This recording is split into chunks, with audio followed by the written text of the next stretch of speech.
قال الله تبارك وتعالى في كلامه المجيد أعوذ بالله من الشيطان الرجيم بسم الله الرحمن الرحيم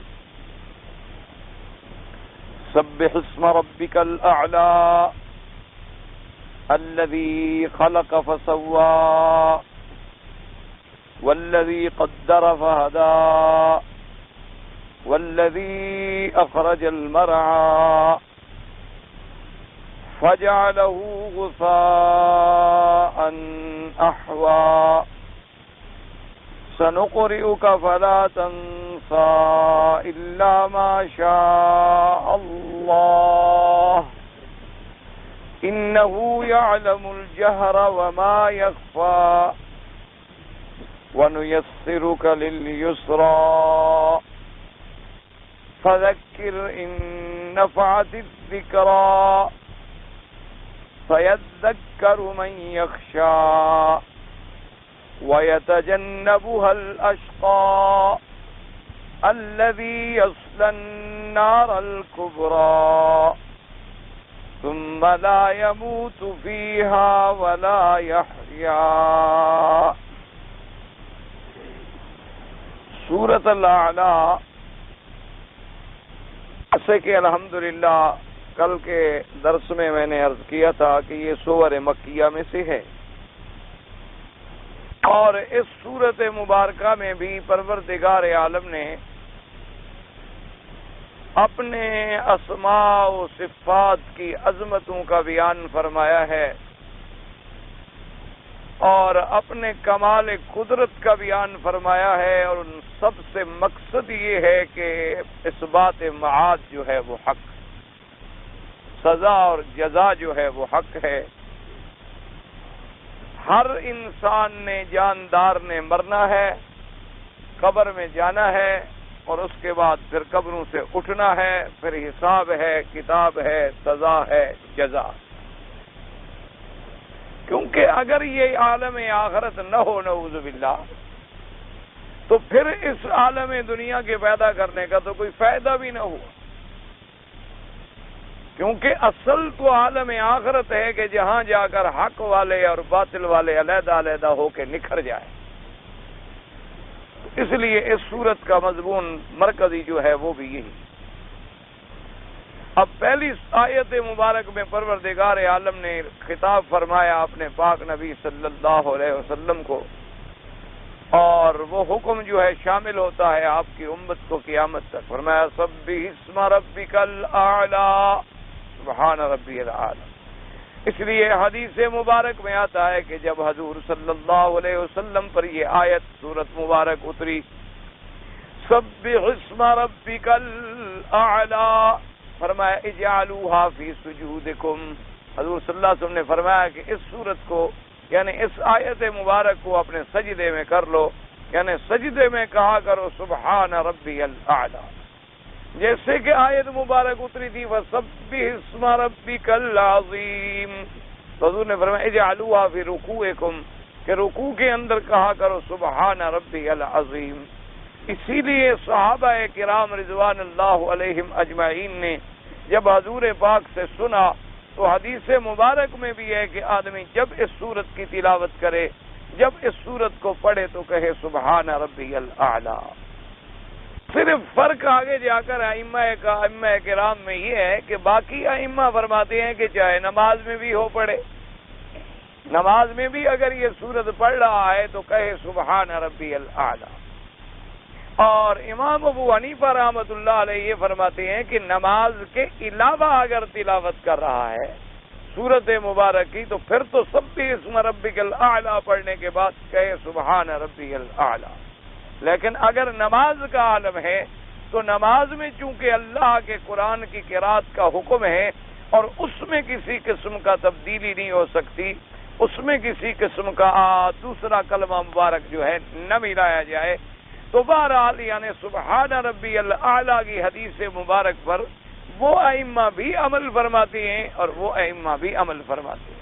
فرق اتنا ہے کہ ان کے نزدیک نماز اور غیر نماز دونوں میں کہنا چاہیے، اور احناف کے نزدیک یہ ہے کہ نماز میں تو نہ کہے اور باقی نمازوں میں کہے۔ اور وہ بھی پھر اسی حدیث مبارک سے استدلال فرماتی ہیں کہ جب حضور نے فرما دیا کہ یہ کلمہ پھر تم نے صرف سجدے میں کہنا، فرما دیا اجعلوها فی سجودکم، تو اگر ایک حدیث مبارک ہمیں حکم دے رہی ہے کہ فوراً سبحان ربی الاعلیٰ کہیں، تو دوسری حدیث مبارک ایک مقام کا تعین بھی کر رہی ہے کہ کب کہیں اور کس وقت کہیں، تو وہ تسبیح سجدے کی بن گئی ہے، تو وہاں بھی ہم بطور تسبیح کہتے ہیں سبحان ربی الاعلیٰ، اور اسی طرح رکوع میں بھی بحیثیت تسبیح کے کہتے ہیں سبحان ربی العظیم۔ اب سمجھیں کہ تسبیح کا معنی کیا ہے۔ حکم جو ہو رہا ہے کہ سبح اسم ربک الاعلیٰ، تسبیح معنی پاکی بیان کیجئے، باسم ربک الاعلیٰ، اپنے رب کے نام کی جو اعلیٰ ہے اس کی پاکی بیان کیجئے۔ تسبیح معنی ہوتا ہے تنزیہ، تسبیح معنی ہوتا ہے تقدیس، کہ اپنے پروردگار عالم کی، اپنے پروردگار عالم کے اسماء کی تنزیہ کیجئے، پاکی بیان کیجئے۔ تو اس کا مطلب کیا ہے پاکی بیان کرنے کا؟ کہ اب دو باتیں یاد رکھیں، اس کو تھوڑا سا توجہ سے سمجھیں گے تو بات سمجھ جائے۔ بعض علماء نے تو فرمایا کہ یہاں لفظ ہے بِاسْمِ رَبِّكَ، سَبِّحْ اسْمَ رَبِّكَ الْأَعْلَىٰ، کہ اپنے اسم ربک، اپنے رب کے نام کی پاکی بیان کیجئے، اپنے رب کے نام کی پاکی بیان کیجئے۔ تو یعنی یہاں تسبیح کا جو حکم ہے رب کا نام، اور بعد میں فرمایا کہ لفظ تو اسم ربک کا ہے، مراد یہ ہے کہ اپنے اللہ کی پاکی بیان کیجئے۔ یعنی دو باتیں، ایک تو ہو گئی، ویسے تو اگر نام کی پاکی بیان کریں گے تب بھی تو اللہ کی پاکی بیان کرنا ہے، لیکن اللہ کی ذات کی پاکی بیان کریں گے تب بھی بات ہے، لیکن وہ کہتی ہیں یہ تو نہیں آئے نا سبح ربک الاعلیٰ، لفظ سبح اسم ربک الاعلیٰ، کہ پاکی بیان کریں اپنے رب کے نام کی۔ تو رب کے نام کی پاکی بیان کرنے کا کیا مطلب ہے، اب اس کو سمجھیں۔ بعض علماء کرام نے فرمایا کہ ایسا نہ کریں کہ اپنے اللہ کے نام جو ہیں وہ غیروں پہ رکھنے شروع کر دیں، جیسے کہ کفار نے نعوذ باللہ کسی کا نام لات رکھ لیا، کسی کا نام عزا رکھ لیا، اور اسی طرح جیسے مسیلمہ بن الکذاب جو تھا وہ اپنے آپ کو رحمان الیمامہ کہنے لگ گیا، تو یہ بھی اللہ کی ذات کی شان کے خلاف ہے، اسماء کی عظمت کے خلاف ہے کہ اللہ کے سوا اللہ کے اسماء کا اطلاق جو ہے کسی غیر اللہ پر کیا جائے۔ انہوں نے کہا اس سے اللہ نے منع فرمایا کہ اپنے رب کے نام کی پاکی بیان کریں، جو نام تیرے رب کا ہے وہ تیرے رب کا ہے، اللہ کا ہے، کسی غیر پر اس کا اطلاق نہیں ہوتا۔ ایک قول تو یہ۔ دوسرا قول مبارک یہ ہے، یاد رکھیں، علماء نے فرمایا اور سلف صالحین نے فرمایا رضوان اللہ علیہم اجمعین نے کہ جو اللہ کے اسماء قرآن میں ہیں یا جو اللہ کے اسماء حضور پاک صلی اللہ علیہ وسلم نے ہمیں بتلائے ہیں، ان اسماء میں اب بس پابند رہیں، اس میں نہ کمی کریں نہ اپنی طرف سے کوئی زیادتی کریں۔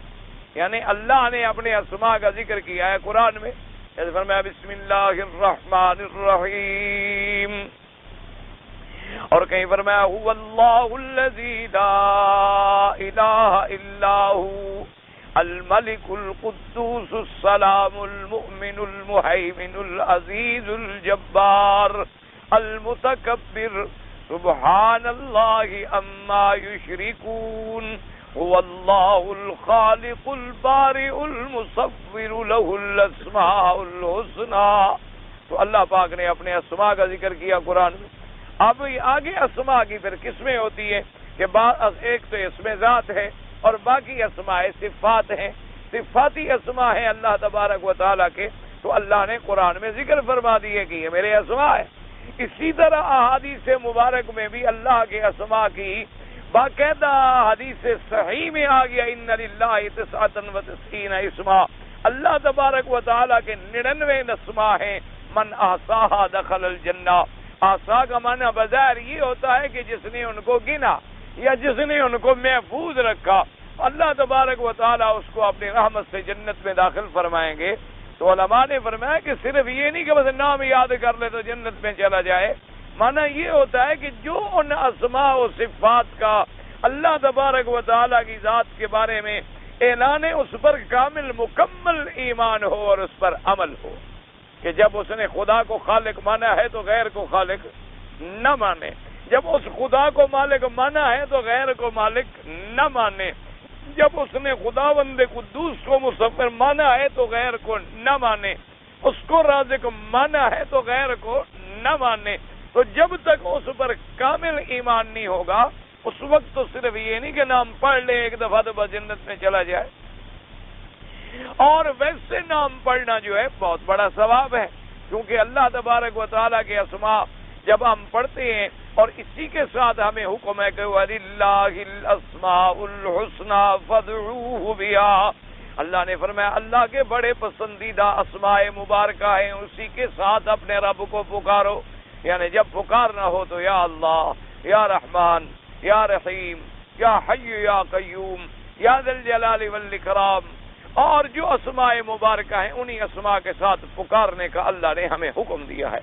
تو انہوں نے فرمایا ایک تسبیح کا معنی یہ ہے کہ جو اسماء اللہ نے بیان فرما دیے اور حضور پاک صلی اللہ علیہ وسلم نے بیان فرما دیے، ان میں اب اپنی طرف سے کوئی زیادتی نہ کریں اور اپنی طرف سے کوئی بڑھوتری نہ کریں، اور نہ ان میں کسی کا انکار کریں جو قرآن اور حدیث مبارک سے ثابت ہے۔ تو اس لیے علماء نے فرمایا کہ سبح اسم ربک الاعلی، علماء نے فرمایا کہ یہ بھی اس کے ذات کی تسبیح ہے، اور جو اللہ کی صفات ہیں ان پر کامل ایمان ہو، یعنی کہ اپنی طرف سے پھر تعویلیں کرتا پھرے، اپنی طرف سے اس کے اندر کوئی جوڑ لگاتا پھرے، کبھی حقیقی معنوں کو چھوڑ کے مجازی معنی لیتا پھرے، جیسے صفت آ گئی اعلیٰ تو علو صرف اسی کی ذات کو ہے، اللہ تبارک و تعالیٰ کے لیے ہر قسم کا علو ہے، اللہ کی ذات کا جیت کے اعتبار سے بھی علو ہے، اللہ تبارک و تعالیٰ کی ذات کا غلبے کے لحاظ سے بھی علو ہے، اللہ تعالیٰ کی ذات کا جبر اور کار کے لحاظ سے بھی علو ہے، اور جیسے فرمایا الرحمن علی العرش استوى، اور فرمایا امنتم من فی السماء، اللہ تبارک و تعالیٰ کے قرآن پاک کی یہ آیات مبارک جو ہیں وہ دلالت کرتی ہیں۔ بہت سارے لوگ اس میں الجھ جاتے ہیں کہ بھی اگر ہم نے کہا کہ اللہ تبارک و تعالیٰ کی شان کو جیسے زیبا ہے وہ اپنے عرش مبارک پہ ہیں، تو کہتے ہو جی اللہ کے لیے تو پھر ہم نے مکان مان لیا، تو پھر اللہ کے لیے جسم ماننا پڑے گا، پھر اللہ کے لیے وجود ماننا پڑے گا، تو اگر مکان نہیں مانو گے تو پھر اللہ کی نفی کرنی پڑے گی، یعنی پھر خدا سے ختم، یعنی مکان مانے تو پھر اگر وجود ماننا پڑتا ہے تو جب مکان کا انکار کر کے لا مکان کر دیں تو بات ہی ختم ہوگی، پھر تو خدا ہی نہ رہا، نعوذ باللہ۔ یہ کون سی بات رہی؟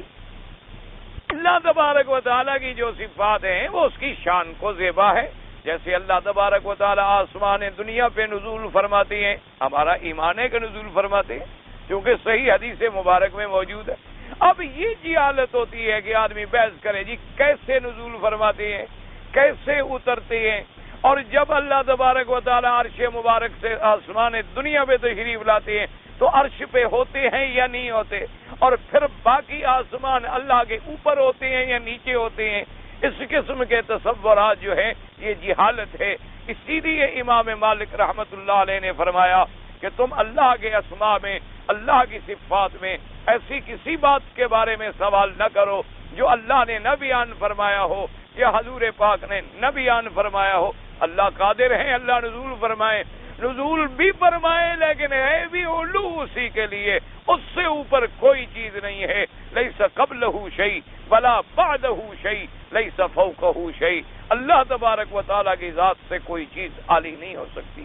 تو اس لیے ہمیشہ ان کا یہ بھی تسبیح ہے کہ بلا وجہ جیسے بہت سارے حضرات جہاں صفت ید آ جاتی ہے تو اللہ تبارک و تعالیٰ کے ید کا اقرار نہیں کرتے، بلکہ کہتے نہیں جی لفظ تو ید کا ہے لیکن معنی اس کا ہے قدرت، کیونکہ جب عربی لغت کے اندر جب قرآن اترا ہے تمام عرب نے قرآن کو سمجھا ہے، ہاں اللہ کا ید مبارک پر ہمارا ایمان ہے، اور وہ ید کیسے ہے؟ لیس کمثلہ شیء، اس کی کوئی مثل نہیں، اس کی کوئی تشبیہ نہیں کیونکہ اللہ کی ذات کی جب کوئی مثل نہیں ہے تو اللہ کی صفات کی بھی کوئی مثل نہیں۔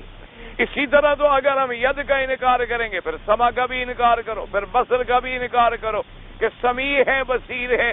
تو اس لیے بڑے عجیب عجیب لوگ الجھے ہیں اس معنوں میں کہ سنتا تو ہے لیکن سما نہیں ہے، سنتا ہے سما بھی نہیں ہے، دیکھتا ہے اور بصر بھی نہیں ہے، عجیب ترجمے کرتے ہیں۔ جب خدا فرماتا ہے انہو هو السمیع البصیر، اس کی صفت سما بھی حق ہے، اس کی صفت بصر بھی حق ہے، اس کی صفت ید بھی حق ہے، اس کی صفت ساق بھی حق ہے، جمیع اسماء اور جمیع صفات پر حق ہیں، اور ہم ان میں نہ تعطیل کریں گے اور نہ تعویل کریں گے اور نہ تشبیہ کریں گے، نہ ہم تفصیل کریں گے۔ ایک موٹی بات دماغ میں رکھ لیں کہ اللہ کی ذات کی بھی کوئی مثل نہیں ہے، اس کی صفات بھی لیس کمثلہ شیء وہو السمیع البصیر۔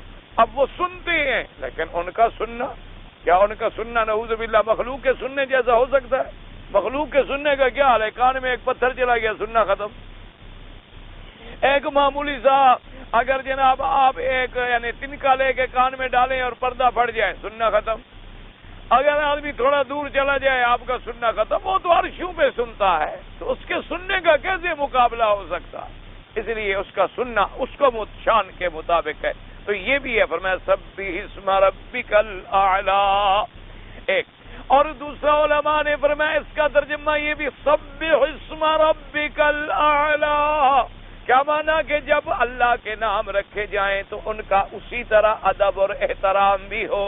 کیا مانا؟ جیسے ہمارے لوگ نام رکھتے ہیں عبد الغفار، عبد الخالق، عبد المالک، عبد الرزاق، تو عبد الرحمن، عبد الرحیم، عبد الکریم نام رکھتے ہیں، اور پھر ایک بڑی بری عادت آ گئی ہے، بلائیں گے تو خالق، بلائیں گے تو کہیں گے مالک، بلائیں گے تو کہیں گے رزاق، بلائیں گے تو کہیں گے مسٹر کریم، مسٹر رحیم۔ یہ بلانا جو ہے بلانے والا بھی گناہ گار ہے اور سننے والا بھی گناہ گار ہے۔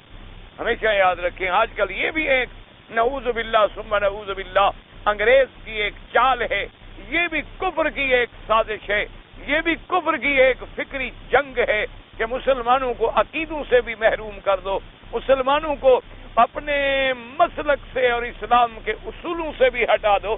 انہوں نے طریقے بنا رکھے ہیں مختصر نام تجویز کرنے کے، کسی کا نام مثلا اکرم ہوگا تو اکی کہہ دیں گے، کسی کا نام کوئی اور ہوگا تو اس کو یعنی چھوٹے سے حرف سے پکاریں گے۔ اب ہمارے بڑے آدمی بھی ان کافروں کی اقتدا کرتے ہوئے، ان کافروں کی اتباع کرتے ہوئے اپنے اسلامی ناموں کو بھی بگاڑتے ہیں اور ان کی نقل کرتے ہیں۔ اللہ تبارک و تعالی معاف کرے۔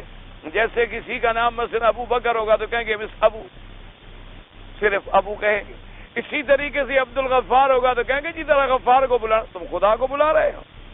کسی کو نام اگر عبد الرحیم ہوگا تو کہیں گے جی رحیم صاحب آئے، تم کیسے رحیم ہو گئے؟ وہ تو صفت ہی اللہ کی ہے۔ اس لیے حکم ہے سبح اسم ربک الاعلی، جب اللہ کے نام کے ساتھ نام رکھیں، عبداللہ نام رکھیں گے تو پھر کیا کہیں گے؟ اللہ کو بلاؤ، عبد کو نکال دیں گے، علیحدہ کر دیں گے۔ تو یہاں تو نہیں نکالتے ہو، عبد الخالق میں کیوں نکال لیتے ہو؟ اللہ بھی اللہ کے اسماء میں سے اسم ذات ہے، اور خالق بھی تو اس کا اسم ہے، مالک بھی تو اس کا اسم ہے، رزاق بھی تو اسی کی صفت ہے، رحمان بھی تو اسی کی صفت ہے، رحیم بھی تو اسی کی صفت ہے۔ تو جب نام رکھیں عبداللہ، عبد الرحمان، عبد الغفار، عبد الخالق، عبد الرزاق، تو پھر جب پکاریں تو اسی نام سے پکاریں، کیونکہ ہم رزاق کے بندے تو ہو سکتے ہیں، رزاق تو نہیں ہو سکتے۔ ہم خالق کے بندے تو ہو سکتے ہیں، خود خالق نہیں ہو سکتے۔ ہم مالک کے بندے تو ہو سکتے ہیں، خود مالک نہیں ہو سکتے۔ ہم رحمان کے بندے تو ہو سکتے ہیں، خود رحمان نہیں ہو سکتے۔ ہم رحیم کے بندے تو ہو سکتے ہیں، خود رحیم نہیں ہو سکتے۔ اس لیے ہمیشہ جب نام رکھے جائیں تو ان کے پکارنے میں بھی خصوصی احتیاط کی جائے۔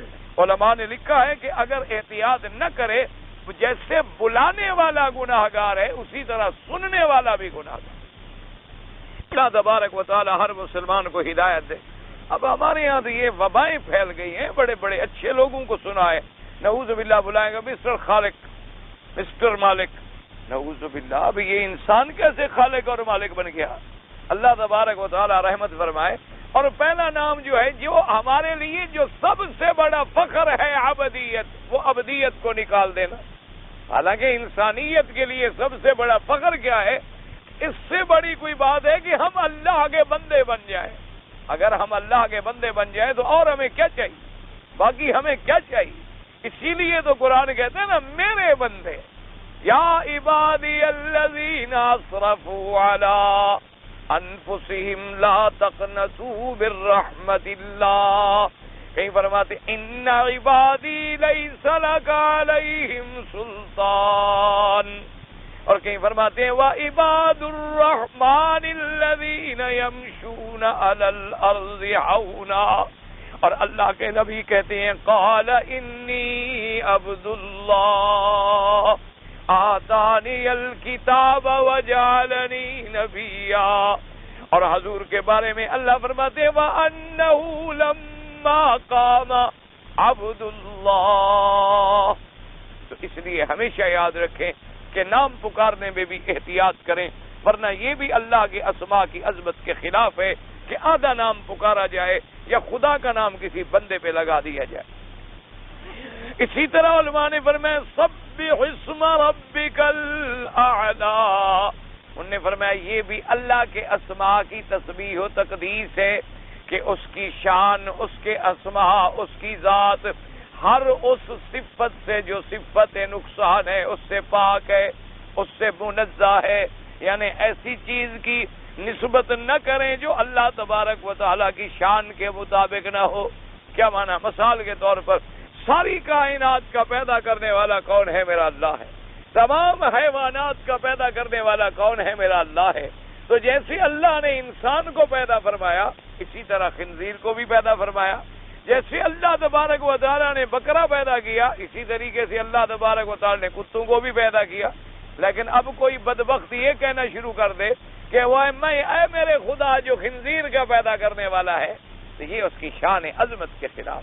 یہ کہیں گے آسمانوں اور زمینوں کے پیدا کرنے والا، یہ کہیں گے سارے انبیاء کا پیدا کرنے والا، ساری مخلوق کا پیدا کرنے والا، یعنی ایسا لفظ استعمال کیا جائے جو اللہ کی ذات، اللہ کے اسماء، اللہ کی صفات کی شان کے مطابق ہو، اور کوئی صفت نقصان جو ہے وہ اس کے ساتھ نہ لگائی جائے، کیونکہ ہر صفت نقصان سے اللہ کی ذات جو ہے پاک ہے اور بلند و بالا ہے۔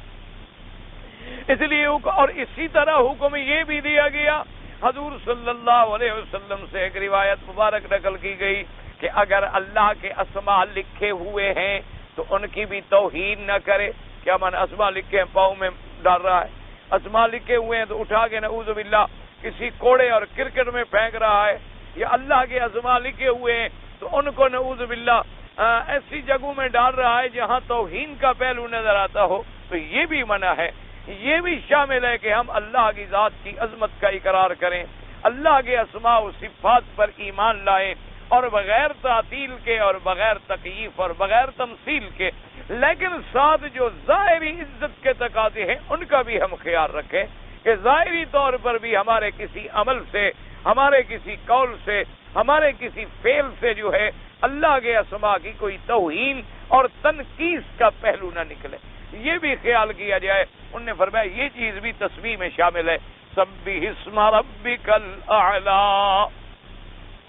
اور اسی سے یہ بھی ثابت ہوا کہ اللہ کے اسماء کا ذکر کرنا کثرت کے ساتھ، اللہ تبارک و تعالیٰ کو اسماء کے ساتھ پکارنا سب سے بڑا یعنی اسرع جو ہے دعا کے قبول ہونے کا ذریعہ وہ یہی ہے کہ آپ اللہ کو اللہ کے اسماء کے ساتھ پکاریں، اللہ کے اسماء کے ساتھ پکاریں، اور اسی کے ساتھ، اور علماء نے فرمایا یہ بھی ضروری ہے کہ جب اللہ کے اسماء کا ذکر کرے تو ادب سے، خشوع سے، خضوع سے، تعظیم سے، یہ نہیں کہ اللہ کا نام لے رہا ہے اور پتہ نہیں کہ میں کس کا نام لے رہا ہوں، یہ بھی اللہ تبارک و تعالیٰ کی شان کی عظمت کے خلاف۔ اور یہ بھی ایمان رکھے ایسا نہ ہو کہ جیسے مشرکین نے کہا جب حضور صلی اللہ علیہ وسلم نے اللہ کے صفاتی اسماء کا ذکر فرمایا، رحمان اور رحیم کا، تو ابی جہل بدبخت اور دیگر مشرکین بدبخت جو تھے وہ کہنے لگے بھی عجیب بات ہے، ہمیں تو حضور فرمایا کرتے تھے کہ ایک خدا کو مانو، اب تو وہ خود دو خداؤں کا نام لے رہا ہے، کبھی کہتے ہیں اللہ کا نام، کبھی کہتے ہیں رحمان کا نام۔ تو انہیں ایک موقع ملا تو اللہ نے قرآن میں فرمایا قل ادعوا اللہ او ادعوا الرحمن، فرمایا میرا مدنی ان جاہلوں کو کہہ دو اس کی ذات تو ایک ہے لیکن اسماء اس کے کثیر ہیں، جس نام سے بھی پکارو گے ناموں کی کثرت کے ساتھ، یہ نہیں نعوذ باللہ کہ خدا دو ہو گئے، ناموں کی کثرت کے ساتھ رحمان کہہ کے پکارو، رحیم کہہ کے پکارو، اللہ کہہ کے پکارو، تو یہ سارے اسماء جو ہیں اللہ کے ہیں۔ اس کا معنی یہ نہیں ہوتا نعوذ باللہ کہ اللہ کسی اور خدا کا نام ہے اور رحمان کسی اور خدا کا نام۔ یہی وجہ تھی نا کہ مشرکین مکہ جب صلح حدیبیہ ہو رہی تھی، حضور پاک سے معاہدہ صلح لکھا جا رہا تھا اور حضرت علی رضی اللہ تعالی عنہ لکھنے والوں میں تھے، تو آپ نے فرمایا لکھو بسم اللہ الرحمن الرحیم۔ تو عمر ابن سہیل نے کہا یا رسول اللہ ہم تو نہیں جانتے رحمان رحیم کیا ہے، ہم تو نہیں جانتے، ہم تو لکھیں گے بے اسمی کا اللہم، بس اللہ کو مانتے ہیں لیکن یہ رحمان رحیم ہم نہیں مانتے۔ وہ کہنے لگے اللہ کو تو ہم مانتے ہیں، مشرکین مکہ بھی اللہ کو مانتے تھے، اسی لیے ہمارے لوگوں کا خیال ہے نا وہ اس لیے مشرک تھے کہ اللہ کو نہیں مانتے تھے۔ یہ لوگوں کی بڑی جہالت کے دماغ میں خرابی ہے، وہ کہتے ہیں جی اللہ کو نہیں مانتے۔ تم جو اللہ کو نہ مانو، جو اللہ کو نہیں مانتے، مثلا ہندو اللہ کو نہیں مانتا، مثال کے طور پہ سکھ اللہ کو نہیں مانتا، تو انہوں نے بھی کبھی مسجد بنائی ہے؟ ہندو نے کبھی مسجد بنائی؟ مسجد گرائی تو ہے لیکن کبھی مسجد بنائی بھی ہے؟ تو اگر مشرکین مکہ اللہ کو نہیں مانتے تو کعبہ ایسے بنا دیا؟ وہ مانتے تھے لیکن ساتھ جوڑ لگاتے تھے، جیسے ہم مانتے ہیں کہ اللہ تو بھی برحق ہے پر پیر ہی میرا سچا، یہ وہ کرتے تھے۔ ہم بھی جوڑ لگاتے ہیں نا، اللہ بھی آئی مشکل کچھ آئے پر میرا پیر ہی صحیح بڑا ڈٹ ہے، ہاں اشارہ کرے تھے بادشاہ بدریاں کڑکتے ٹوٹ پر، یہ ہے شرک۔ اسی کا نام شرک ہے کہ خدا کو مان رہا ہے اور ساتھ کسی دوسرے کا جوڑ بھی۔ شریک کا معنی یہ ہے کہ مناؤ اور دوسرے کو بھی شریک کرو، اگر مانو ہی نہ تو شریک کیا مانا؟ وہ تو منکر خدا ہوا، مشرک تو نہ ہوا۔ جو خدا کو نہ مانے وہ ہوتا ہے منکر خدا۔ مشرک کا معنی یہ ہے اللہ کو بھی مانے، اس کی ذات یا صفات میں کسی دوسرے کو بھی شریک، کہ اللہ تبارک و تعالی جناب عالم الغیب ہے، ذرے ذرے کا علم رکھنے والا ہے، لیکن میرے مرشد کے آگے بھی کوئی چیز چھپی ہوئی نہیں ہے۔ اب اللہ بھی عالم الغیب ہے اور مرشد کے آگے بھی کوئی چیز چھپی ہوئی نہیں۔ اللہ تبارک و تعالی تمام علوم کا مالک ہے، اور نبی جی نبی تو کہتے ہی اسی کو ہے جو غیب جانتا ہو، تو اب اللہ کے لیے بھی غیب ثابت کر رہا ہے، اور اسی کا نام شرک ہے۔ اس لیے بات کو سمجھا کریں، اللہ ہدایت دے آپ کو بھی، مجھے بھی، اور ہر کلمہ پڑھنے والے کو۔ صرف یہ نہیں کہ ہم کلمہ پڑھ لیں اور کلمے کو سمجھے نہ اور مسلمان بن جائے نا۔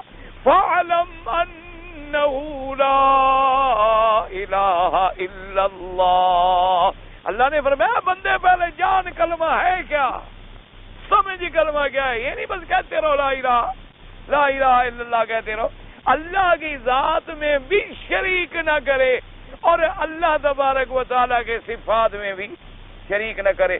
اچھا اب کوئی کہے جی شریک تو تب کریں جب ہم اللہ کے برابر سمجھیں، ہم تو سب کو اللہ سے چھوٹا سمجھتے ہیں، سمجھ آ رہی ہے؟ اچھا اب میں آپ سے مثلا پوچھتا ہوں، اللہ کے کعبے میں ہے ماشاءاللہ جو لوگ عیسیٰ علیہ السلام کو خدا کا بیٹا کہتے تھے، بیٹا بڑا ہوتا ہے خدا کا یا باپ بڑا ہوتا ہے؟ ہاں جی باپ بڑا، تو وہ بھی تو سمجھتے تھے بیٹا، لیکن سمجھتے تو عیسیٰ کو چھوٹا تھے، بڑا تو خدا کو سمجھتے تھے نا، لیکن مسلمان رہے کافر بن گئے۔ کوئی یہ سمجھے کہ جی ہاں ہم تو مانتے ہیں، اب یاد رکھیں شریک ہوتا ہے، بڑا سمجھ کے شریک کرو یا چھوٹا سمجھ کے شریک کرو، برابر کا سمجھ کے شریک کرو یا اس سے کم درجے کا سمجھ کے شریک کرو، جب شریک کرے گا تو مشرک ہو جائے گا۔ علم غیب کا مالک اللہ ہے، ہاں یہ عقیدہ رکھے کہ اللہ نے جتنی چاہا اپنے انبیاء کو خبر عطا فرما دی، اگر چاہا تو اپنے اولیاء پر بھی بات کھول دی، لیکن علم غیب کا شریک کوئی نہیں، جاننے والا کوئی نہیں، صرف اللہ تبارک و تعالیٰ کی ذات۔ اس لیے جیسے کہ میرا اللہ رحم فرما، کرم فرما، اب رحم اور کرم کس سے مانگ رہا ہے؟ اللہ سے، اور پھر کہے کہ میرا پیر آپ بھی نظر کرم فرما دے، رحم فرما دے، میں آپ کے دروازے پہ پڑا ہوں. اب کسی وہ لفظ جو اللہ کے لیے استعمال کیے تھے وہ غیر کے لیے استعمال کر رہا ہے، یہی شرک، اسی کا نام ہوتا ہے شرک. اللہ تبارک و تعالی ہر مسلمان کو بچائے، اللہ تبارک و تعالی ہر مسلمان کو صحیح راستے پہ چلنے کی توفیق عطا فرمائے. اس لیے حکم ہے کہ سبح اسم ربک الاعلی، کہ اپنے پاکی بولیں اپنے رب کے نام کی جو اعلیٰ ہے، جس کی شان، جس کی صفت علو ہے، ہر لحاظ سے جس کو علو حاصل ہے. حتیٰ کہ حدیث پاک میں آتا ہے حضور صلی اللہ علیہ وسلم کو پتہ چلا کہ ایک کافر ہے، اس کی لڑکی ہے لیکن لڑکی اندر سے مسلمان ہے، ظاہر نہیں کر رہی بیچاری، اسلام کا اقرار کر چکی ہے لیکن لوگوں میں ظاہر نہیں کر رہی ڈر کے بارے. تو وہ بیمار ہو گئی، تو حضور پاک مہربانی فرما کر، آپ بھی رحمت للعالمین ہیں، اللہ نے آپ کو رحمت للعالمین بنا کے بھیجا ہے، تو آپ تشریف لے گئے عیادت کرنے کے لیے. عیادت کرنے کے لیے تشریف لے گئے تو آپ نے فرمایا، وہ بیچاری بیمار تھی اور بستر پہ صاحب فراش تھی. حضور نے فرمایا بیٹی تم اللہ کو مانتی ہو؟ اس نے کہا ہاں. آپ نے فرمایا اللہ کہاں ہے؟ اس نے اشارہ کہ اس کی صفت علو ہے عرش پہ. حضور نے فرمایا اپنی طرف اشارہ فرما کے کہ من انا، میں کون ہوں؟ اس نے کہا آپ اللہ کے رسول ہیں. حضور صلی اللہ علیہ وسلم نے فرمایا بس، ان کو کہا ان کے والدین کو کہ اب تمہارا اس سے کوئی تعلق نہیں، یہ مسلمان ہے اور اس کا وارث بھی اب محمد مصطفیٰ. اگر فوت ہو جائے تو مجھے بتائیں، اس کے کفن دفن کا انتظام ہم خود کریں. تو اس لیے اللہ تبارک و تعالیٰ کی صفت علو پر بھی انسان کا ایمان ہو کہ ہر لحاظ سے اس کے لیے علو ہے. اب عرش پہ کیسے؟ جی نے پوچھا، فرمایا الاستواء معلوم علی العرش، ولکن فرمایا کیفیہ پر مجہول، اور فرمایا والسؤال عنہ، اور سوال کرنے والا تیرا سوال بڑا غیر معقول ہے. تو بندہ ہو کر خدا کے بارے میں سوال کرتا ہے، مخلوق ہو کر اپنے خالق کے بارے میں الجھتا ہے. جو اللہ کے قرآن میں ہے اور جو فرمان رسول پاک میں ہے اسی پر اپنا ایمان رکھو. اب اللہ تبارک و تعالی نے اپنی عظمتیں بیان فرما دی.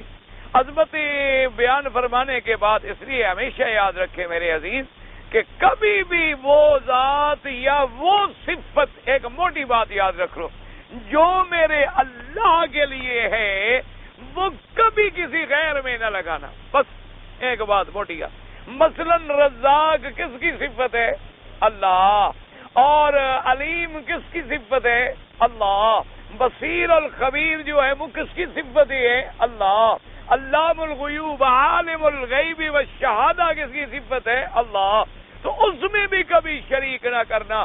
ہاں صرف اتنی ایمان ہو جو قرآن نے کہا ہے کہ میں اگر چاہتا ہوں تو اپنے انبیاء پہ غیب ظاہر کر دیتا ہوں، اور اگر میں نہیں چاہتا تو ظاہر نہیں کرتا. کتنی ایسے مسائل ہیں کہ جب انبیاء علیہ السلام سے پوچھے گئے، اگر اللہ کا ہر نبی عالم الغیب ہوتے تو پھر موسیٰ علیہ السلام کو خضر کے پاس کیوں جانا پڑتا؟ پھر ان کو خضر کے پاس جانے کی ضرورت کیا تھی؟ حضور صلی اللہ علیہ وسلم کو وحی کی انتظار میں پہاڑوں پہ کیوں کھڑا ہونا پڑتا؟ آپ اسی انتظار میں پہاڑوں پہ چڑھتے ہیں، اترتے ہیں، انتظار میں ہیں. اور جب جبریل آتا ہے تو میرا مدنی فرماتا ہے جبرائیل مجھے تیری کتنی اشتیاق اور انتظار ہے اور تم دیر لگا دیتے ہو. جبریل نے کہا حضور آپ کو دیکھنے کا مجھے بھی بڑا شوق ہے، لیکن جب تک اللہ حکم نہ دے ہم تو حرکت بھی نہیں کر سکتے، ہم تو ہل بھی نہیں سکتے، کیسے اتر سکتے ہیں آسمانوں سے؟ اتریں گے تب جب ہمیں اللہ حکم عطا فرمائے گا. اس لیے اپنے عقائد صاف کریں. ساری زندگی آدمی نفلیں پڑھتا رہے، یاد رکھو، ساری زندگی آدمی تسبیحات پڑھتا رہے، ساری زندگی آدمی کی ایک ٹانگ پہ کھڑے ہو کے عبادت میں گزر جائے، ایک منٹ کے لیے اللہ کا شریک بنا لے، اللہ فرماتا ہے ساری عبادت برباد، مجھے کوئی عبادت تیری منظور نہیں ہے، مقبول نہیں. اور فرمایا میرے بندے تو میری ذات کا شریک نہ کر، جتنا میری زمین ہے اتنے بھی تیرے گناہ ہوں تو میں بخشنے کے لیے تیار ہوں. کیوں میرا باغی نہ بن، مشرک نہ بن. باغی کو کون معاف کرتا ہے؟ دیکھو نا جی، بادشاہ کوئی قرضہ کھا جائے تو معاف کر دیتے ہیں، کوئی لوٹ لے تو معاف کر لیتے ہیں، کوئی چوری کر لے تو معاف کر لیتے ہیں، کوئی ڈاکے مار لے تو معاف کر دیتے ہیں، بڑے سے بڑا جرم کر لے معاف کر لیتے ہیں. اپنے باغی کو بخشتے ہیں؟ اللہ نے فرمایا تو بندے بھی نہیں بخشتے باغی کو، میں تو خالق ہوں، میں کیسے معاف کر دوں اپنے باغیوں کو؟ فرمایا میری ذات کے ساتھ جب تو شرک کرتا ہے تو میری ذات کا باغی بن جاتا، تو پھر میں نے بھی سزا رکھی ہے کہ ان اللہ لا یغفر وان یشرک بہ، اگر مشرک ہو کے مرا تو میں قطعا نہیں بخشوں گا، ہاں ویغفر ما دون ذلک لمن یشاء، اس لیے ہمیشہ کوشش۔ اب جناب اگلی آیات میں دیکھ، سبح اسم ربک الاعلی الذی خلق فسوی، اللہ نے فرمایا وہ ذات پاک جس کا ہم ایمان لا رہے ہیں، تسبیح بیان کر رہے ہیں، وہ ذات، اب صفتیں ہیں، اس کی شان کیا ہے؟ الذی خلق فسوی والذی قدر فہدی، وہ ذات جس نے پیدا کیا، سب سے پہلے توجہ دلائی جاتی ہے ابتداء خلقت پہ۔ اب دیکھیں نا، اب ان آیات کو بھی سامنے رکھیں اور قرآن کی پہلی سورت کو بھی سامنے رکھیں جو حضور پہ اتری ہے، اس میں کیا آیا تھا؟ فرمایا اقرأ باسم ربک الذی خلق، اقرأ باسم ربک الذی خلق، خلق الانسان من علق، اقرأ وربک الاکرم الذی علم بالقلم، فرمایا میرا بدنی پڑھو اپنے رب کے نام کے ساتھ جس نے پیدا کیا، جس نے پیدا کیا، خلق الانسان، جس نے انسان کو پیدا کیا، من علق، اس لوتڑے سے جو لطفے کے بعد بنتا ہے، نطفے کے بعد علقہ بنتا ہے، اور اس کے بعد کیا فرمایا؟ وہ رب کریم اکرم جس نے الذی علم بالقلم، جس نے سکھلایا، علم دیا تمہیں لکھنے کا قلم کے ساتھ۔ اب یہاں کیا فرمایا؟ الذی خلق فسوی والذی قدر فہدی، پہلے آ گیا وہ پیدا کرنا، جیسے وہاں فرمایا تھا خلق الانسان، اور جیسے وہاں فرمایا تھا علم بالقلم، یہاں فرمایا فہدی، وہ ذات پاک جس نے پھر ہر مخلوق کو ہدایت کی، ہر مخلوق کو سجھایا، ہر مخلوق کو سمجھایا۔ تو پورے قرآن میں غور کریں خدا کی قدرتوں پر، تو ایسی ہے جیسے فرمایا یا ایھا الانسان ما غرک بربک الکریم الذی خلق فسوی والذی قدر فہدی، اور جیسے حضرت موسیٰ علیہ السلام گئے فرعون کے مقابلے پر، اور فرعون کو کہا کہ فرعون ایمان لے آؤ، تو اس نے کہا کون ہے رب تمہارا؟ اس نے کہا کون ہے؟ من ربکم یا موسیٰ، تم اپنے رب کے، قال ربنا الذی اعطی کل شیء خلقہ ثم ہدی، تو وہاں بھی دیکھیں خلق اور ہدایت، پیدائش اور ہدایت، یہاں بھی خلق اور ہدایت۔ سورۃ العلق میں بھی کیا ہے؟ خلق الانسان من علق، آگے کہ علم بالقلم، خلق اور ہدایت، پورے قرآن پہ۔ تو حضرت موسیٰ علیہ السلام نے فرمایا کہ میرا رب وہ ہے جو جس پاک پروردگار نے ہر مخلوق جس کو پیدا کیا ہے، ٹھیک ٹھیک اندازے سے پیدا بھی کیا، اور اس کو ہدایت بھی فرمائی، اس کو سکھلا بھی دیا، سلجھا بھی دیا۔ ربنا الذی اعطی کل شیء خلقہ ثم ہدی۔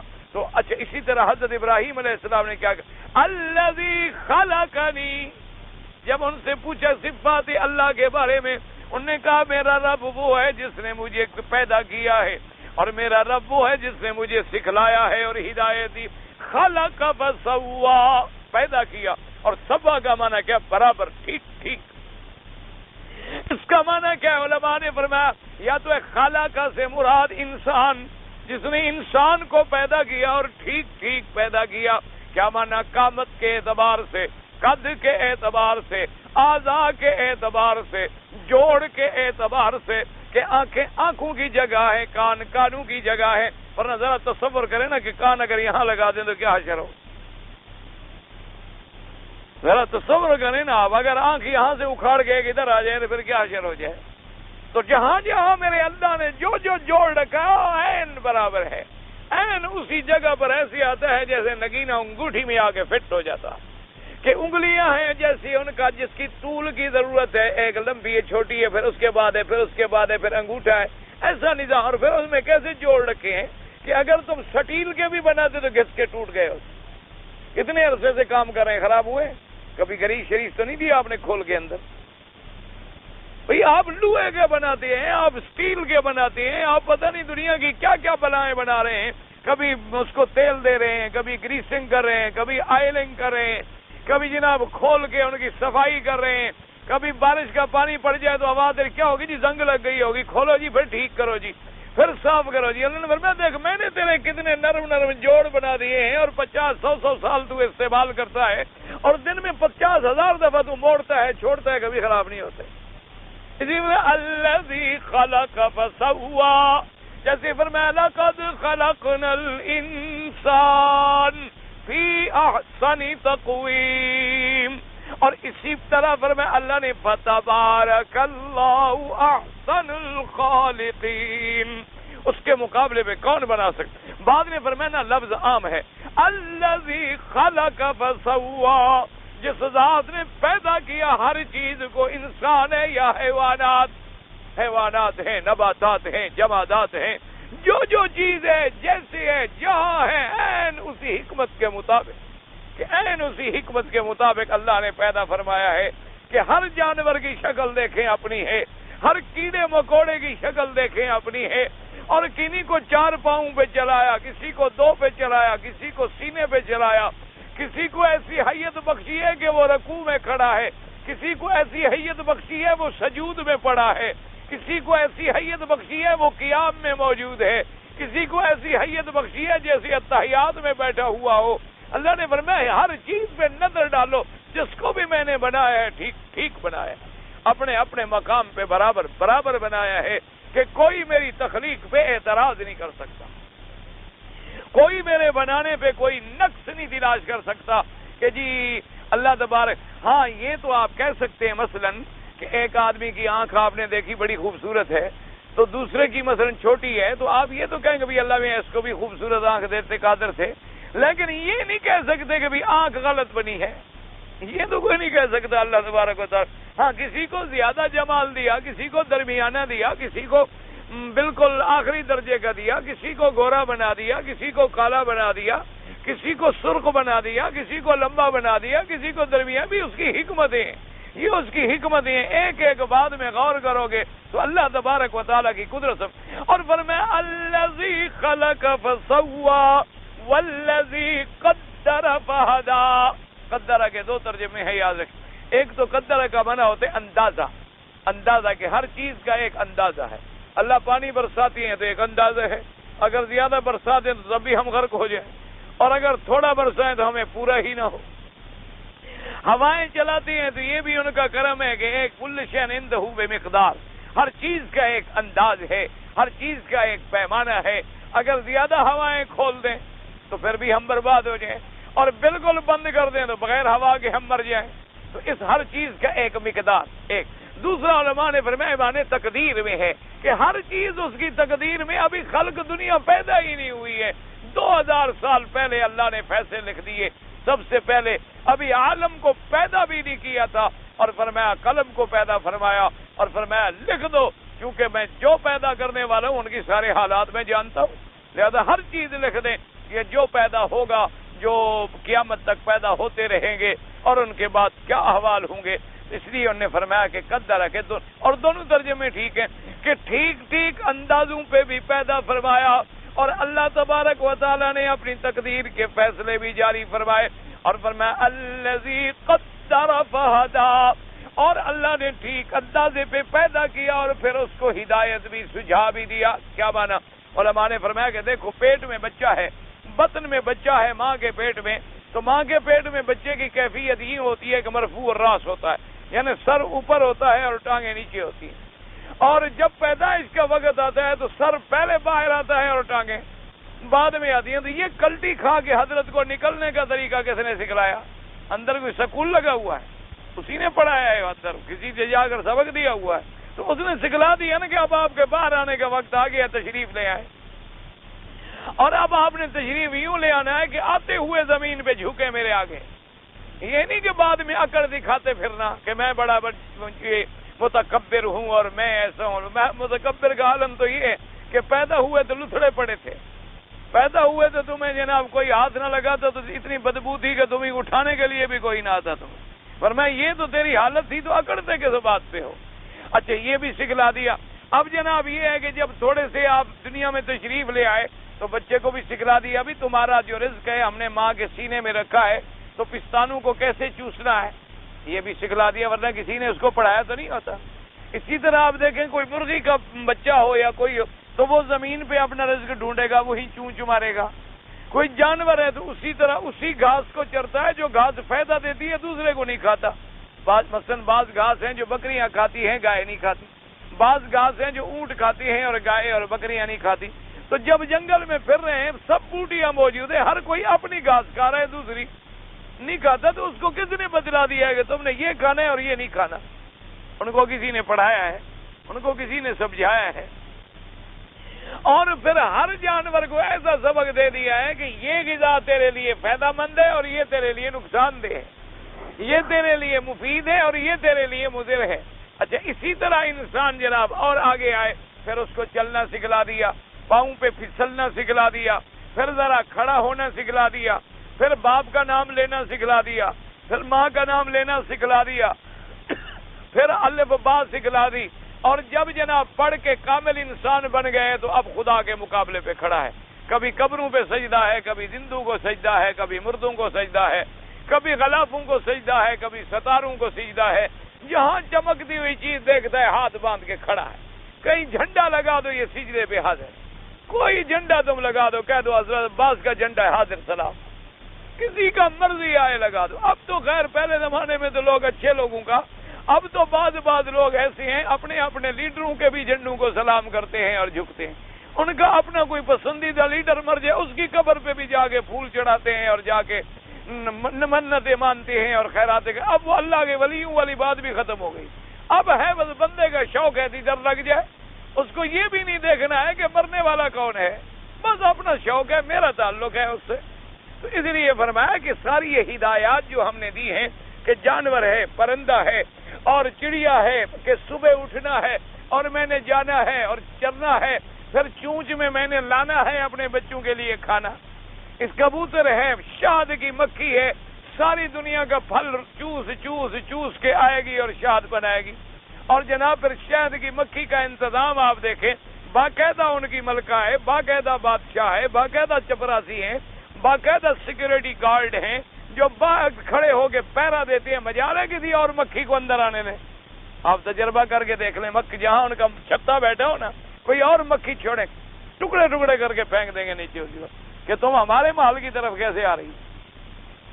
اکیلا وہاں پہرا لگا ہوا ہوتا ہے۔ اور بعض علماء نے فرمایا کہ دیکھو اللہ نے جوڑے پیدا کیے، مرد بھی اور عورت بھی، اسی طرح حیوانات میں، تو ہر جوڑے کو یہ بھی سکھلا دیا کہ تم نے کیسے نفع اٹھانا ہے اپنی عورت سے، اپنی بیوی سے، یہ بھی تو اسی نے سکھلا دیا، ورنہ کون جانتا تھا کہ کیا ہوگا؟ اس لیے فرمایا اللہ تبارک نے کہ یہ لفظ عام ہے، الذی خلق فسوا والذی قدر فہدا، کہ اللہ تبارک و تعالی نے ہر انسان کو اس کے منافع جو ہیں ان کے حاصل کرنے کا طریقہ سکھلا دیا۔ اور قاعدہ یہ ہے، یاد رکھیں کہ ساری مخلوق میں سے افضل جو ہے وہ انسان ہے، ساری مخلوقات میں سے اللہ نے تکریم جو دی اور عزت جو دی اور عظمت جو دی وہ دی انسان کو، تو اس لیے انسان کو ذرا علم بھی ان سے زیادہ دیا، یعنی ایک ہر جانور کو علم ہے لیکن انسان کو، کیونکہ بعض جانوروں میں صرف شعور ہے، بعض میں صرف ادراکات ہیں، بعض چیزوں میں صرف احساسات ہیں، چونکہ انسان کو اپنی عبادت کے لیے پیدا کیا تھا تو ان مخلوقات سے بھی ان کو زیادہ۔ اور بعض علماء نے فرمایا یاد رکھو یہ لفظ اس سے بھی عام ہے، الذی قدر فہدا، جس نے ٹھیک ٹھیک اندازے پہ پیدا کیا اور ہدایت کی۔ فرمایا آسمانوں کے ذمے ہم نے کہا تمہارا یہ کام، تاروں کے ذمے یہ ڈپٹی، سورج کے ذمے یہ ڈپٹی، ہواؤں کے ذمے یہ ڈپٹی، درختوں کے ذمے یہ ڈپٹی، جو چیز ہم نے پیدا کی اسی کو اسی کے مطابق ہدایت کر دی ہے اور وہ اپنے کام میں لگا ہوا ہے۔ کبھی مثلا درخت کا کام ہے کہ ہلتا ہے اور تمہیں ہوا دیتا ہے، کبھی درخت نے ایسا نہیں کیا کہ چل کے رات کو تمہارے گھر میں آ جائے گا جی آج تو میں تمہارے گھر میں سونا چاہتا ہوں تم باہر نکلو، کبھی کہا ہے کسی درخت نے؟ کبھی آپ کے پاس کوئی گھوڑا تشریف لایا ہے کہ آج میں اس طبل میں نہیں سوتا، آج تیرے بستر پہ سوتا ہوں؟ کبھی گدا نے آپ کو کہا ہے کہ جناب روز تو آپ میرے اوپر بیٹھتے ہیں، آج تو مہربانی کر کے مجھے اپنے اوپر بٹھا دو؟ اللہ نے فرمایا علماء نے کہ جو چیز ہم نے پیدا کی اسی کی اس کو ہدایت کی، اسی کے مطابق اس کا وظیفہ اس کو سمجھا دیا ہے، اور وہ اپنے اپنے وظیفے میں پابند ہے، ادھر ادھر سوال ہی پیدا نہیں ہو سکتا کہ ہماری اس ہدایت کے مطابق جو ہے وہ نہ چلے۔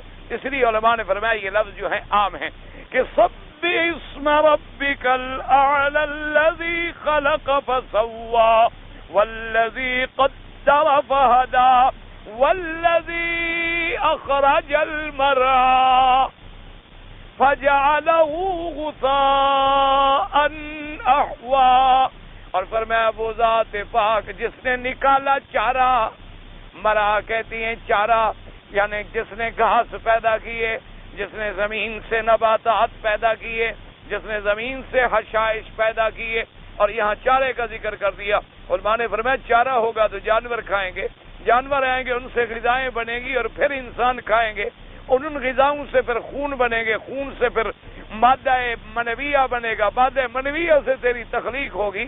تو جب ہم کبھی ادنا کا ذکر کر کے اعلیٰ پہ پہنچایا جاتا ہے، اور کبھی اعلیٰ کا ذکر کر کے ادنا پہ لایا جاتا ہے، اس کو کہتے ہیں ترقی من الادنا الی الاعلی، یا کبھی یوں ہوتا ہے کہ من الاعلی الی الادنا، جیسے کہ خداوند قدوس نے مثلا پہلے مقربین کا ذکر کر دیا، پھر بیان فرمانے پہ آئے تو اصحاب الیمین کا ذکر کیا، پھر اصحاب الشمال کا ذکر کیا، پھر مقربون کا جا کے ذکر فرمایا۔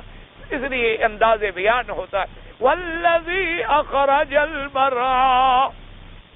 اور بعض علماء نے فرمایا اس میں ایک اور اشارہ ہے اور نقطہ ہے، کیا مانا کہ چلو تم نے ہل چلایا، گندم ڈالی، گندم کا کھیت نکلا ہے، وہاں تو ایک من وجہ کہہ سکتے ہو نہیں یہ تو میں نے کاشت کیا ہے نا۔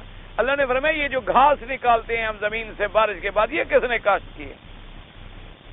جو گھاس اگتے ہیں، فرمایا چلو یہاں تو تم کچھ نہ کچھ کوئی بہانہ کر سکتے ہو کہ جی میں نے ہل چلایا، میں نے زمین بنائی، میں نے کھاد ڈالی، میں نے جناب پانی لگایا، پھر میں نے وطر کا انتظار کیا، پھر میں نے ہل چلائے، پھر میں نے بیج بکھیرا۔ اللہ نے فرمایا اس بندے کو سمجھ نہیں آئے گی۔ اللہ نے فرمایا اچھا یہ بتاؤ کہ مرعا تمہاری چراگاہوں میں جو چرتے ہیں، جو گھاس نکلتے ہیں، اس کو بھی تم نے جا کے کاشت کیا تھا، اس کے بھی تم نے ہل چلائے تھے، اس کے بیج بھی تم نے ڈالے تھے کہ صرف آسمانوں سے بارش برسائی اور گھاس نکل آئے؟ آسمانوں سے بارش برسائی اور جناب چھوٹے چھوٹے پودے نکل آئے، چھوٹی چھوٹی جڑی بوٹیاں نکل آئیں، ان کو کس نے کاشت؟ والذی اخرج المرعی فجعلہ غثاء احوا، پھر ہم اس کو کر دیتے ہیں سیاہ کوڑا۔ کوڑا کیا مانا؟ پہلے آتا ہے پک رہا ہے، اب سفید ہو گیا، پھر سرخ ہو گیا، پھر سیاہ ہو گیا، پھر سوکھ گیا اور چورا چورا ہو گیا۔ تو فرمایا ہر چیز پہ نظر ڈالو، جیسے اس کی ابتدا ہے، پیدائش ہے، پھر ایک عروج ہے، پھر انتہا ہے، اسی طرح اس دنیا کی بھی ایک پیدائش ہے، ایک عروج ہے، پھر اس کی انتہا ہے کہ یہ عالم فنا ہو جائے گا، پھر دوبارہ عالم پیدا ہوگا۔ تو اللہ تبارک و تعالی نے فرمایا کہ ان چیزوں پہ نظر ڈالو۔ اللہ آپ کو بھی اور مجھے بھی اپنے قرآن سمجھنے کی توفیق دے۔ کہاں سے لوگ قرآن شریف گھر لے جاتا ہے؟ بھائی اگر گھر مکے میں ہے اور مکے میں پڑھتے ہیں تو ٹھیک ہے، لیکن اپنے ملک میں نہ لے جائیں، اس لیے کہ وقف حرم کے لیے ہے۔ اگر ان کے گھر چونکہ مکے میں ہے، مکہ سارا حرم ہے الحمدللہ، اس لیے وہاں تو پڑھنے کے لیے ٹھیک ہے، لیکن یہاں سے کوئی اپنے ملک لے جائے، اپنے وطن لے جائے نا، اس کے لیے الحمدللہ اللہ تبارک و تعالی اس حکومت کو جزائے خیر عطا فرمائے، انہوں نے باقاعدہ دفتر رکھے ہوئے ہیں کہ جن کو ضرورت ہو جا کر درخواست دیں تو وہ قرآن پاک جو ہے ان کو ہدیہ دیتے ہیں، وہ پیسے بھی نہیں لیتے الحمدللہ۔ اس دفعہ تو ماشاءاللہ انہوں نے ترجمے والے قرآن، جو حاجی بھی گیا ایئرپورٹ پہ قرآن دے دیا، جزاء اللہ تبارک و تعالی جزائے خیر عطا فرمائے۔ اخبار میں بہت سی عورتوں کی تصویریں ہوتی ہیں، پڑھنا جائز ہے، غیر محرم عورت کی تصویر دیکھنا حرام ہے، سیدھی سی بات ہے، لیکن آج کل اخبار اس کے بغیر بکتا نہیں۔ عورت کے بغیر جیسے تیری گاڑی نہیں چلتی، اخبار بھی نہیں چلتے، مشکلات یہ ہو گئی ہیں۔ بہرحال ایسی تصویریں دیکھنا حرام ہے، گھر میں رکھنا حرام ہے، اللہ کے ملائکہ سے اپنے گھروں کو محروم کرنا ہے۔ کوشش کیا کریں جتنا بچ سکتے ہیں بچنے کی، ورنہ یہ بلائیں اور مصیبتیں اتنی عام ہو گئی ہیں کہ اب ان سے صرف اللہ کی مدد سے کوئی بچ جائے تو بچ جائے، ورنہ حالت بہت مشکل ہو۔ کوئی اخبار کھول لو 50 عورتوں کے فوٹو۔ اگر کوئی آدمی سنتیں پڑھ رہا تھا اور نماز کھڑی ہو گئی تو تو اب کیا کرے؟ بہرحال امام ابو حنیفہ رحمۃ اللہ علیہ فرماتے ہیں اس کو یقین ہے کہ میں نماز میں مل جاؤں گا تو پورا کر لے، اور باقی ائمہ فرماتے ہیں کہ اگر سلام پھیر دے اور نماز میں شامل ہو جائے تو زیادہ بہتر ہے، اور یہ سنتیں بعد میں ادا کرے، کیونکہ جو شروع کر چکا تھا اس کو پورا تو کرنا ہے، لیکن اگر یقین ہے کہ الحمدللہ میں سنتیں بھی پوری کر لوں گا اور نماز میں بھی مل جاؤں گا، اور ہو بھی دور، ایسی جگہ نہ ہو کہ نماز میں اشتباہ ہو جائے، تو بہرحال وہ پورا کر کے نماز میں مل جائے، خطرہ ہو تو توڑ دے اور فرض پڑھے۔ بھائی مجھے آج تک نہیں سمجھ آیا وادی ارنا، وادی ارنا نے کہا کہ وادی کا نام ہے وادی ارنا، اور کیا معلومات ہیں انہیں؟ 20 دفعہ تو یہ سوال آپ نے پوچھا ہے اور میں نے بتا دیا کہ جیسے عرفہ، وادی ارنا، وادی خیف، وادی عقبہ یہ نام ہے، بس اگر اس کے علاوہ تمہیں معلومات چاہیے تو تاریخی کتابیں، جغرافیہ جا کے بحث کرتے پھرو۔ آپ کے علاوہ حجر اسود کا بوسہ دینا جو ہے بالکل غلط ہے۔ حجر اسود کا بوسہ دینا طواف کے دوران میں سنت ہے۔ یہ جو لوگ کرتے ہیں کہ نماز پڑھ کے فارغ ہوئے اور بھاگ کے رشنا ہوا بوسہ دے دیں گے، یہ سنت نہیں ہے، بدعت ہے، منع ہے۔ سنت یہ ہے کہ حالت طواف میں آپ بوسہ دیں، کیونکہ ہمارا ایمان ہے کہ دین اسی کا نام ہے جو ہر حرکت میں اتباع کرے محمد مصطفیٰ حضور صلی اللہ علیہ وسلم۔ اور عمرہ کرنے کے لیے جو لوگ ہم آئے ہیں تو طواف وداع کریں گے، ہم بالکل کریں گے۔ میں نے نکاح کیا، 1 سال تک بیوی کو اپنے پاس رکھا، پھر اس کو میں نے طلاق دے دیا، 1 سال ہو گیا، اچھا ماشاءاللہ حساب برابر رکھتے ہو، یعنی نکاح بھی 1 سال ساتھ رکھا، پھر طلاق دے دیا، اب 1 سال طلاق کو ہو گیا، اب پھر حضرت رکھنا چاہتے ہیں 1 سال کے لیے، کیونکہ تمہارا پیریڈ ہی 1 سال ہے نا۔ اگر اس نیت سے رکھنا چاہتے ہو تو بالکل حرام ہے، اور اگر تم صحیح معنی میں نیت کرنا چاہتے ہو اور بیوی بھی راضی ہے تو دوبارہ نکاح کرو۔ اور مجھے کیا پتا تم نے طلاقیں کتنی دی تھی، میں خواب دیکھوں؟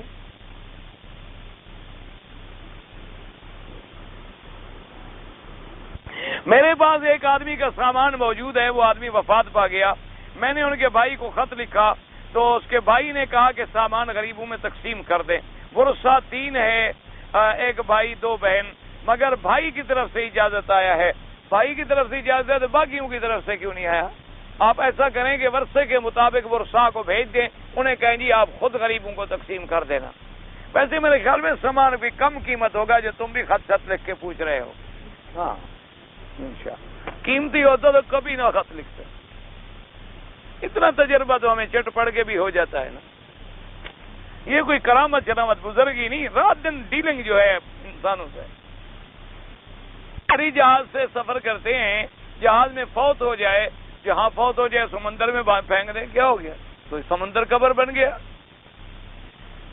اچھا جی، اگر قریب ہو، ویسے اصول یہ ہے یاد رکھیں، اور وہ بھی کرتے ہیں مسلمان جو ہیں، کافروں کا تو مجھے پتہ نہیں، اللہ بچائے، کہ اگر کنارہ قریب ہے اور لاش کے خراب ہونے کا اندیشہ نہیں ہے تو کنارے پہ دفن کر دیں، اور اگر بعید ہے اور لاش کے خراب ہونے کا خطرہ ہے تو جہاں اللہ نے موت لکھی ہے بس وہیں ہم ڈال دیں گے۔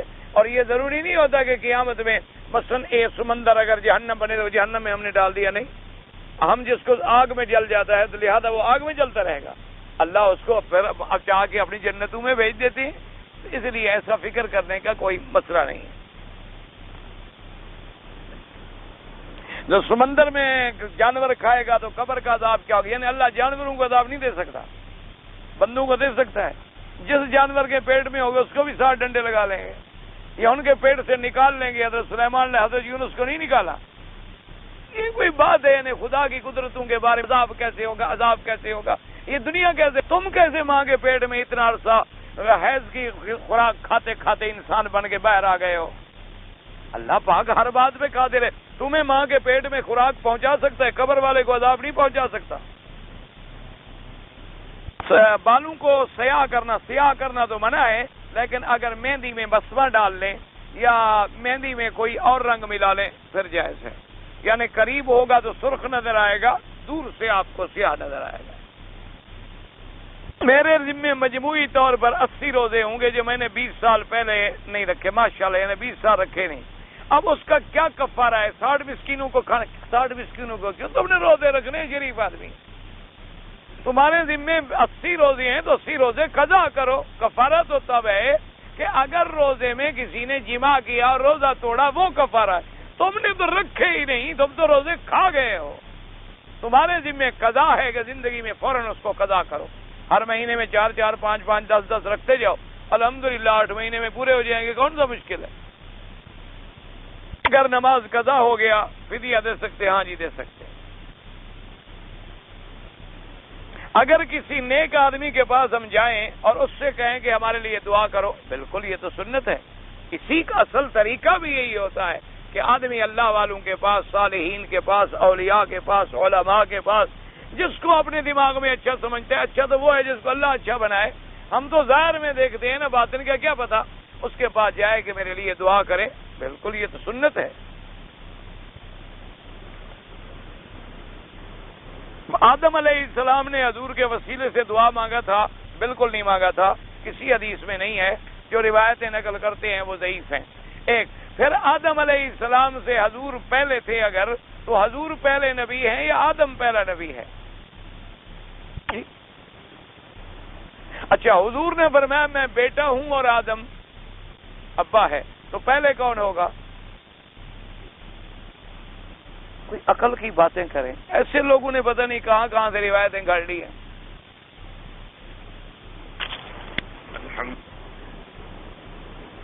میں گناہگار ہوں، میرا شوق ہے کہ آپ کے ہاتھ پہ توبہ کرو۔ بھائی میرے ہاتھ پہ کیا، میرے ہاتھ تو پتہ نہیں کتنے گندے ہیں۔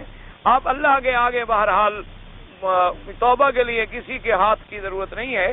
آپ رات کو جب بھی تنہائی کا موقع ملے، بس اپنے دل سے ندامت کا احساس کر کے 2 رکعت پڑھ کے اللہ کے آگے توبہ کر لیں۔ اللہ پاک آپ کو توبہ کی توفیق بھی دے اور منظور و مقبول بھی فرمائے، اور اس پہ پھر آپ کو ثابت قدم رکھے۔ توبہ بڑی چیز ہے، اللہ کو بڑی پسند ہے، اس لیے کسی کے ہاتھوں کا انتظار نہ کرو، خدا کے آگے توبہ کرو۔ بندے کا معاملہ اپنے رب کے ساتھ ہے۔ ایک آدمی نے چوری کیا ہے، اگر اس کو اب یہ خیال ہے کہ میں مال واپس کروں، اللہ نے اس کے دل میں ڈال دیا لیکن مال نہیں ہے، نیت کیے رکھے، اللہ اسباب پیدا کر دے گا، دے دے گا۔ ویسے ایک حدیث پاک میں آتا ہے کہ آدمی نے اگر کسی کا قرضہ دینا ہے اور اس کی نیت ہے سچی کہ میں قرضہ دوں گا اور قرضہ دوں گا، اور قرضہ نہ دے سکا اور مر گیا، اللہ قیامت میں بلائیں گے بندے کو، میرے بندو سے قرضہ لے کے پھر کھا گئے تم، کہے گا اللہ میاں غلطی تو ہوگی، تو میری نیت تو تھی کہ میں ادا کرتا، لیکن میں مر گیا نہیں تھا۔ اللہ فرمائے گا تمہارا قرضہ میں ادا کرتا۔ اگر نیت خالص ہو قرضے والے کی تو اس کی ادائیگی خدا کر دیتے، لیکن شرط ہے کہ نیت ہو، یہ نہ ہو کہ صرف زبانی کلامی ہے اور جب پیسے ہیں وہ خود کھا لیے، اور پھر یعنی قرضہ دینا تو ہے لیکن اب یہ کام تو کر لوں، قرضہ تو دینا ہے لیکن ابھی ذرا گھر بنوانا ہے، کوٹھی چھوٹی بنوا لوں پھر قرضہ دے دوں گا، یہ نا اللہ سے کھیل نہیں ہوتا۔ پینٹ اور شرٹ پہنتا ہوں اس کا کوئی گناہ ہے؟ بھئی جو جس کی صورت بناتا ہے، حضور نے فرمایا قیامت میں انہی سے اٹھایا جائے گا، اس لیے آپ جس کی مرضی ہے صورت بنائیں۔ اسلام ویسے کوئی ایسی بات نہیں ہوتی، اگر آپ کی مجبوری ہے، کوئی ڈیوٹی ہے، کوئی سرکاری طور پر مجبور ہیں آپ، علیحدہ بات ہے، ورنہ وہی لباس پہنے جو اسلامی لباس ہے، اسلامی لباس کو اختیار کریں اور غیروں کے لباس سے اور غیروں کی شکل سے اپنے آپ کو بچائیں۔